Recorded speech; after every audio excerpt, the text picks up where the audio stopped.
Top quality और consistent performance के लिए सिर्फ सिल्वर पंप नाम याद रखना। व्लादिमीर पुतिन यूरोप का नक्शा बदलने की कोशिश में लगे हैं।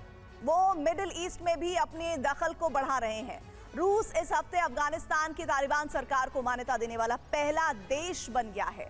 आखिर क्या है पुतिन का प्लान जिसके जरिए वो अमेरिका और यूरोप को शिकस्त देने की कोशिश कर रहे हैं? जानते हैं हमारे स्पेशल शो न्यूज मेकर में।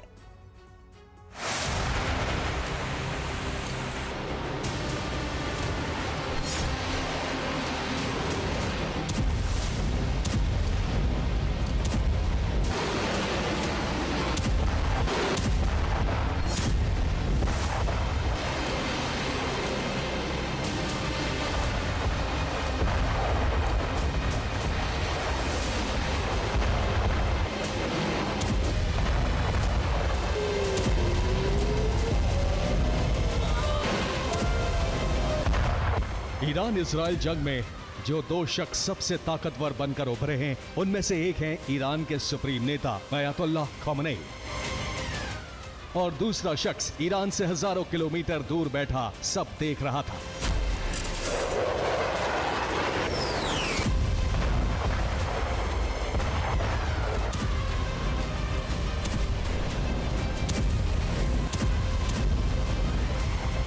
रूस के राष्ट्रपति व्लादिमीर पुतिन।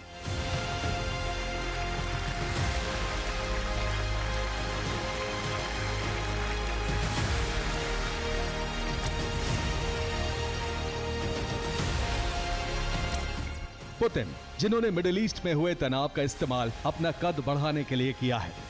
पुतिन जो इजराइल हमास के बीच मध्यस्थता का ऑफर दे चुके थे।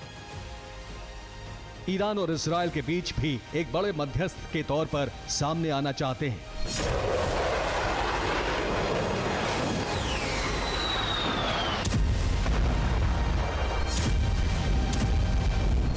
पुतिन ने ईरान पर अमेरिका के हमले को इस्तेमाल करके मिडिल ईस्ट में ट्रंप को और कमजोर करने की तरफ कदम बढ़ाए हैं।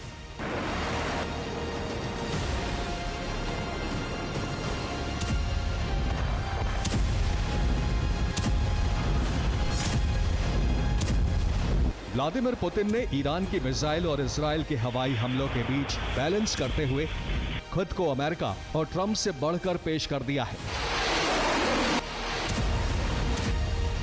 और अब यही पुतिन ख़ामेनी के हाथ और मजबूत करते हुए नजर आ रहे हैं ताकि अमेरिका मिडिल ईस्ट से पूरी तरह बाहर हो जाए।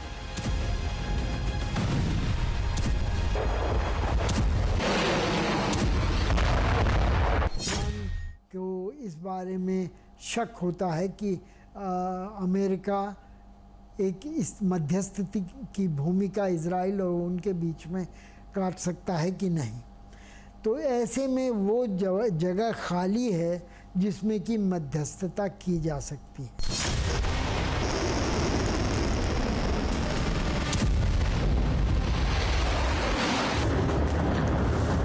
अपने दूसरे मोर्चे में भी पुतिन और आक्रामक हो गए हैं।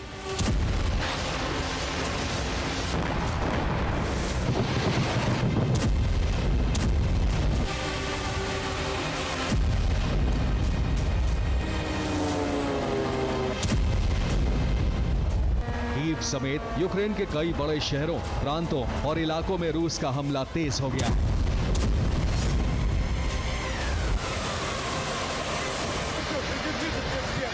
ऐसा लग रहा है कि पुतिन अब यूक्रेन के और भी इलाकों पर अपना दावा मजबूत करने की कोशिश करेंगे।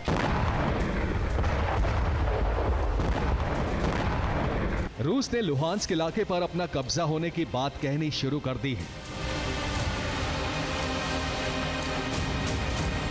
अगर रूस सच में लुहांस्क को पूरी तरह अपने कब्जे में ले लेता है तो यूक्रेन से युद्ध शुरू होने के बाद यह पहला ऐसा इलाका होगा जो पूरी तरह से पुतिन के कंट्रोल में आ जाएगा। पुतिन यूक्रेन युद्ध में न सिर्फ यूक्रेन बल्कि अमेरिका, यूरोप समेत पूरे नेटो को धीरे धीरे कमजोर करने में कामयाब हो जाएंगे।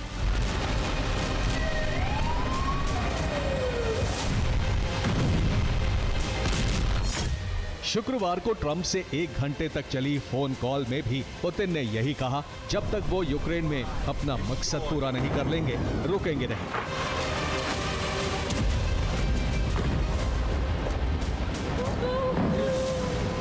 इस कॉल के कुछ घंटों बाद ही पुतिन ने यूक्रेन की राजधानी कीव सहित कई इलाकों को थर्रा कर रख दिया।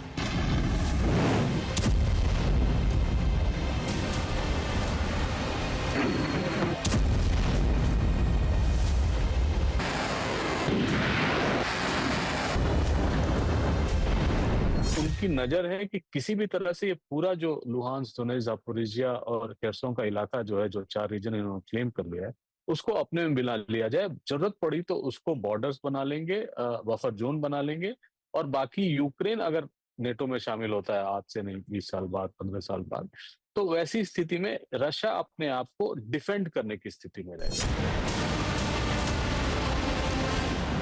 एक बार फिर ईरान इजराइल की तरफ लौटते हैं और करीब से समझने की कोशिश करते हैं कि कैसे पुतिन ने ईरान को अपनी तरफ खींचकर मिडिल ईस्ट में अपना दखल बढ़ा दिया है।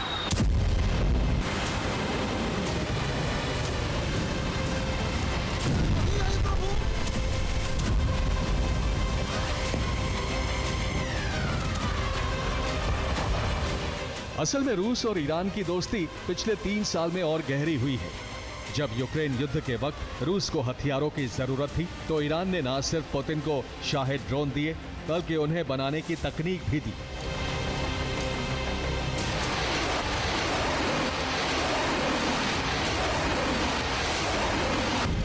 इस जंग में शाहिद ड्रोन बेहद अहम हथियार साबित हुए हैं।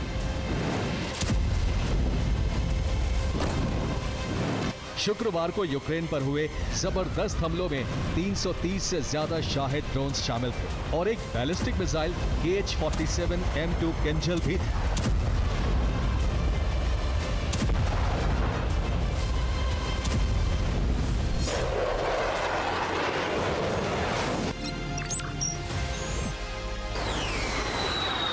जब अमेरिका ने B-2 बॉम्बर से ईरान के परमाणु ठिकानों पर हमला किया तो पुतिन ने इससे बिना उकसावे की कार्रवाई कहा।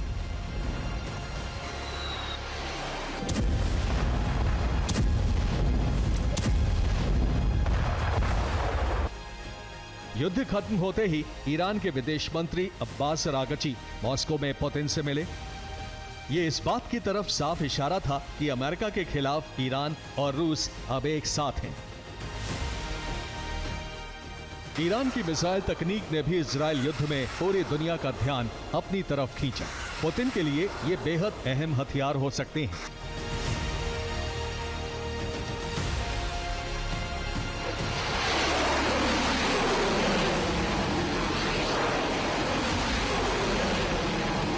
जबकि ईरान और रूस हथियार से लेकर तेल तक अमेरिका और उसके अरब साथियों के खिलाफ एक मजबूत मंच बनाना चाहते हैं।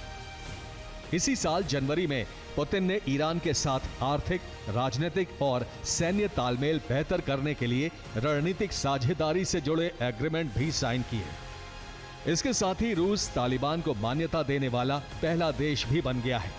जिस तालिबान के कंधे पर बंदूक रखकर अमेरिका ने रूस पर वार किया था, अब वो तालिबान भी अमेरिका की जगह पुतिन के साथ हो गया है। ईरान ने रूस के को मदद दी है यूक्रेन के युद्ध के दौरान। ड्रोन्स वगैरह की सप्लाई ही नहीं बल्कि फैक्ट्रियां तक लगाने की बात की है, रॉकेट तक देने के बारे में अफवाहें रही हैं। तो इन सब से ईरान और रूस के बीच में संबंध घनिष्ठ हुए हैं।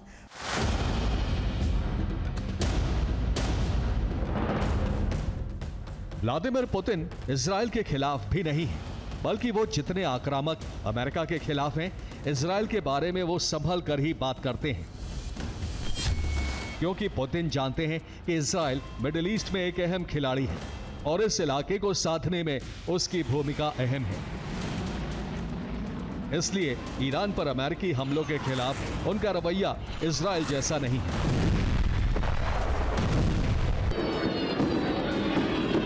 वो फिलिस्तीन का मामला कूटनीति से हल करने की बात करते हैं। तो 20 जून को उन्होंने ईरान के बुशहर न्यूक्लियर प्लांट में रूसी वैज्ञानिकों को हमले से दूर रखने के लिए भी नेतन्याहू को मना लिया।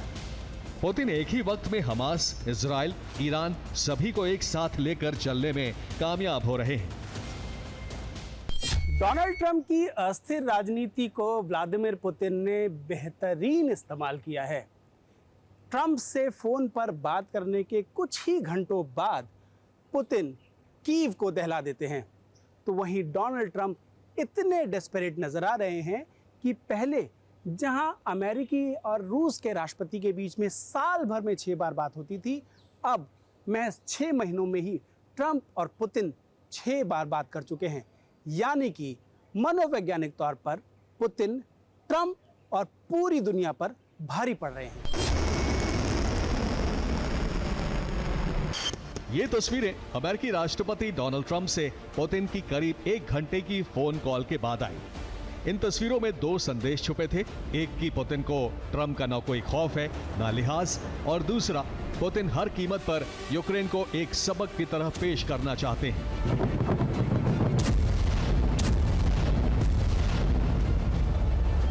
यानी पुतिन से टकराना अमेरिका के साथ साथ यूरोप पर भी भारी पड़ेगा। व्लादिमीर पुतिन पहले कहते थे कि यूक्रेन में उनका मिलिट्री ऑपरेशन सीमित है, अब वो अपना असर अमेरिका और यूरोप दोनों पर छोड़ना चाहते हैं। ट्रंप ने यूक्रेन को और हथियार ना देने का फैसला कर लिया है। इससे पुतिन की राह और आसान हो जाएगी। अमेरिका ने कहा कि किसी भी तरह से अब हम उनको देने की स्थिति में नहीं, क्योंकि हमारे खुद जो है वो कम पड़ रहे हैं। हालांकि वो बहाना लग रहा है ज्यादा, लेकिन ये तो है कि जो ट्रंप ने नीति अपनाई थी कि किसी भी तरह यूक्रेन को लॉन्ग टर्म कमिटमेंट नहीं देना, जैसे बाइडेन साहब कहते थे यूक्रेन हैज आवर बैक, तो वो चीज अब नहीं।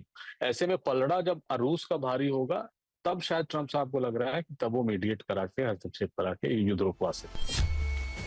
पुतिन ने ट्रंप से फोन में क्या कहा, ये गौर करने वाली बात है। पुतिन ने कहा कि वो यूक्रेन में अपना लक्ष्य पूरा करने से पहले नहीं रुकेंगे। तो सवाल ये है कि क्या है वो लक्ष्य जिसे पुतिन पूरा करना चाहते हैं, और इसका जवाब है नेटो और यूरोप को कमजोर करना। यूक्रेन पर हमले ज़ेलेंस्की के नेटो में शामिल होने की जिद से शुरू हुए थे।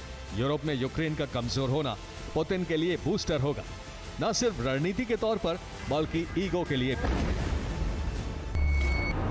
व्लादिमीर पुतिन ने धीरे धीरे ही सही यूरोप और अमेरिका को दूर कर दिया है।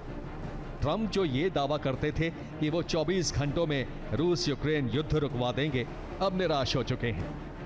पुतिन इस वक्त दुनिया का सबसे बड़ा गठबंधन बनाने की तरफ हैं, जिसमें नॉर्थ कोरिया, चीन से लेकर मिडिल ईस्ट, सेंट्रल एशिया और यूरोप के कई देश भी हैं। अफगानिस्तान, ईरान जैसे इस्लामिक देश भी कम्युनिस्ट रूस से गठबंधन में फायदा देख रहे हैं। एशिया में अमेरिका से ज्यादा दखल रूस का होता जा रहा है। पुतिन का प्लान क्या है, ये जानने के लिए पहले ये समझना होगा कि आखिर व्लादिमीर पुतिन हैं कौन। कैसे वो एक अनजान केजीबी एजेंट से रूस के सबसे शक्तिशाली नेता बन गए। कैसे वो दोबारा सोवियत रूस बनाने के प्लान पर काम कर रहे हैं। और क्या व्लादिमीर पुतिन रूस के नए जार हैं। कहानी शुरू होती है सेंट पीटर्सबर्ग से, पुतिन का शहर, जहां 7 अक्टूबर 1952 को जन्मे पुतिन की दिलचस्पी सिनेमा में हुआ करती थी। खास तौर से फौजियों से जुड़ी फिल्मों में पुतिन ने अपने इस शौक के साथ लॉ की पढ़ाई की, कराटे जूडो की ट्रेनिंग ली, फिर रूस की खुफिया एजेंसी केजीबी में चुन लिए गए। वहां तेजी से आगे बढ़े, लेफ्टिनेंट कर्नल की पोस्ट तक पहुंचे। उधर 1991 में सोवियत संघ बिखर गया। उस वक्त रूस में निराशा फैलने लगी। इन्हीं हालात में पुतिन ने नौकरी से रिजाइन कर दिया और राजनीति में आ गए। पुतिन ने एक व्यवस्था संभाली है जो पूर्व सोवियत व्यवस्था के बाद थी, जिसमें कई सारे चैलेंजेस थे। और 10 साल जो लगभग येल्सिन उनके पहले रहे थे प्रेसिडेंट, 9 साल, उसमें काफी अव्यवस्था थी, काफी एक तरह से माने कि स्कैरसिटी ऑफ रिसोर्सेज था। हालांकि रिसोर्सेज उनके पास सब थे, लेकिन उनकी जो उपलब्धता थी वो कम थी। 2000 के बाद जब से उन्होंने मोर्चा संभाला प्रेसिडेंटशिप का, तब से रूस ने कभी पीछे मुड़ के नहीं देखा, आर्थिक मामलों में, अंतर्राष्ट्रीय मामलों में या सामरिक मामलों में। राजनीतिक उठापटक के दौरान 1994 में रूस के अंदर राष्ट्रीयता की भावना बहुत तेजी से बढ़ रही थी। तब रूस ने अपने दक्षिण में चेचन्या पर हमला कर दिया, जिसे 150 साल तक अपने कब्जे में रखने के बाद 1954 में आजाद कर दिया गया था। 1996 से रूस में पुतिन का कद बढ़ने लगा, क्योंकि वही चेचन्या वाले मामले को बहुत अच्छे से संभाल रहे थे। आगे 1999 में रूस के प्रेसिडेंट बोरिस येल्सिन को इस्तीफा देना पड़ा। उन पर कई तरह के आरोप थे। पुतिन ने यही अपना अंदाज दिखाया और फिर पुतिन रूस के प्रेसिडेंट बन गए। पुतिन की जिंदगी एक रहस्य रही है। भले ही वो आधुनिक रूस के सबसे ताकतवर नेताओं में शुमार होते हों, उन्हें जो रूस मिला था वो कमजोर और बिखरा हुआ था। अब रूस दुनिया की सबसे बड़ी ताकत बनने की तरफ है। पुतिन की शख्सियत और उनकी सियासत जैसा कोई पहले कभी नजर नहीं आया। इसलिए कई लोग उन्हें जार पुतिन भी कहते हैं, यानी रूस का शहंशाह। रूस के इतिहास में ताकतवर नेताओं का एक लंबा सिलसिला रहा है, लेकिन पुतिन जैसा नेता रूस में शायद पहले कभी नहीं था, क्योंकि पुतिन को जो रूस मिला था वो टूटा हुआ, बिखरा हुआ था। और आज पुतिन तमाम महाशक्तियों के बीच बड़े नेता बनकर उभर चुके हैं।